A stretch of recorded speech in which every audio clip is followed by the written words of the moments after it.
परभणीतून एक अपडेट समोर येते। MHHT CET निकालावर प्रश्नचिन्ह सध्या उपस्थित केलं जात आहे, कारण विद्यार्थी आणि शिक्षकांकडून निष्पक्ष चौकशीची या सगळ्या प्रकरणासंदर्भात मागणी केली जाते।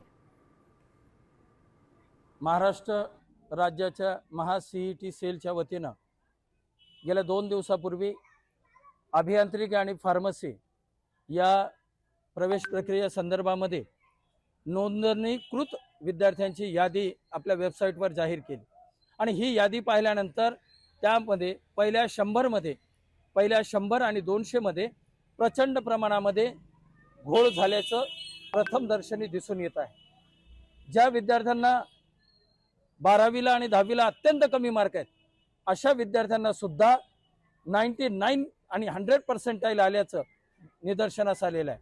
यामागं निश्चित स्वरूपामध्ये कुठल्या न कुठल्या स्वरूपामध्ये मोठ्या प्रमाणावर